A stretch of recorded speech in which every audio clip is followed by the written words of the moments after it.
पुरानी हवेली का राज।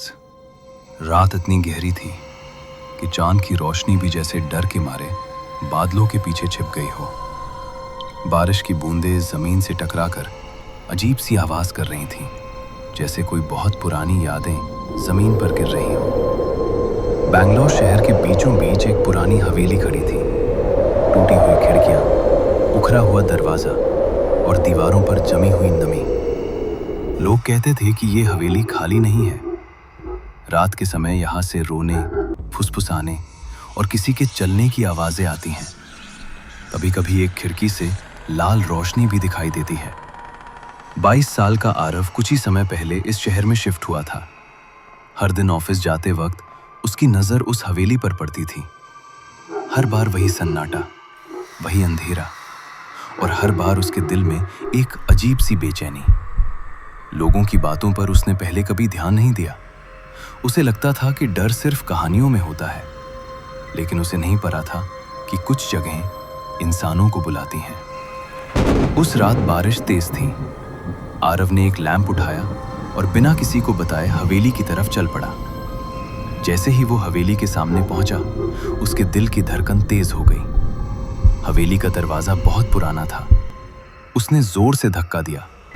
दरवाजा खुलते ही ऐसा लगा जैसे हवेली ने गहरी सांस ली हो। अंदर अंधेरा था, हवा ठंडी और भारी। हर कदम पर लकड़ी की फर्श चीख रही थी।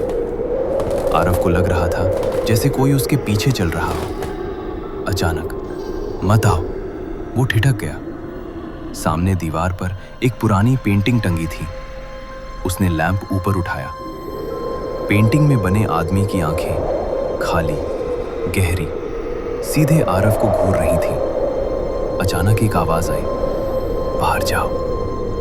हवा और ठंडी हो गई। लैंप की लौ कांपने लगी। कौन है?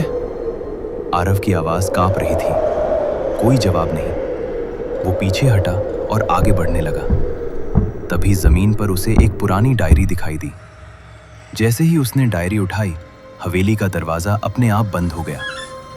डायरी में लिखा था, जो भी इस हवेली में रात बिताएगा वो इस हवेली का हिस्सा बन जाएगा। डर के मारे उसके हाथ से लैंप गिर गया। अंधेरे में अचानक पेंटिंग की आंखों से लाल रोशनी फैलने लगी। दीवारों पर परछाइयां हिलने लगी। किसी के रोने और हंसने की आवाजें गूंजने लगी। आरव जमीन पर गिर पड़ा। किसी तरह वो भागकर बाहर निकला।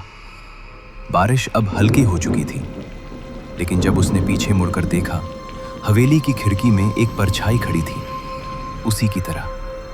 उस रात वो अपने कमरे में चुपचाप बैठा रहा। डायरी उसके पास ही थी। रात के 1 बजे लैंप अपने आप जलने और बुझने लगा। डायरी के पन्ने पलटे। आरव, दरवाजा खोलो। जैसे ही उसने दरवाजा खोला, पीछे से ठंडी हवा का झोंका आया। डायरी में लिखा, हवेली बुला रही है, वापस आओ। अचानक डायरी से एक पुरानी तस्वीर गिर पड़ी। तस्वीर में वही हवेली थी और उसके अंदर इंसानी परछाइयां। अगले दिन आरव फिर हवेली पहुंचा। दिन की रोशनी में भी वो जगह मरी हुई लग रही थी। जैसे ही वो अंदर गया, सीढ़ियों की तरफ से लाल रोशनी फैलने लगी। एक कमरे के बीच जमीन पर खून से बना गोल घेरा था। दीवारों पर काले धब्बे थे, जैसे किसी ने मरते वक्त दीवारें नोच ली हों। पीछे से आवाज आई, इतनी देर क्यों लगा दी? एक आकृति सामने आई, न पूरी इंसान, न पूरी परछाई। डायरी जोर से कांपने लगी। उसमें लिखा, यह हवेली एक कैद खाना है। 28 साल पहले यशवंत प्रताप सिंह नाम का आदमी अमर होना चाहता था। काले जादू का अनुष्ठान और एक बच्चे की बलि। आरव भागो! मीरा ने अपने खून से जमीन पर रेखा खींची।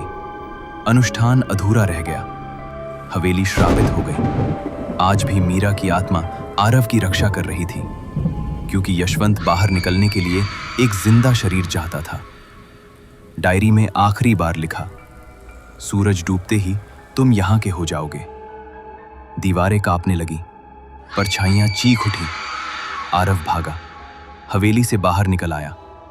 उसने डायरी हमेशा के लिए बंद कर दी। लेकिन जाते जाते हवा में एक आखिरी आवाज गूंजी, हम इंतजार करेंगे, क्योंकि कुछ हवेलियां कभी खाली नहीं होती, वो आत्माओं से भरी होती हैं।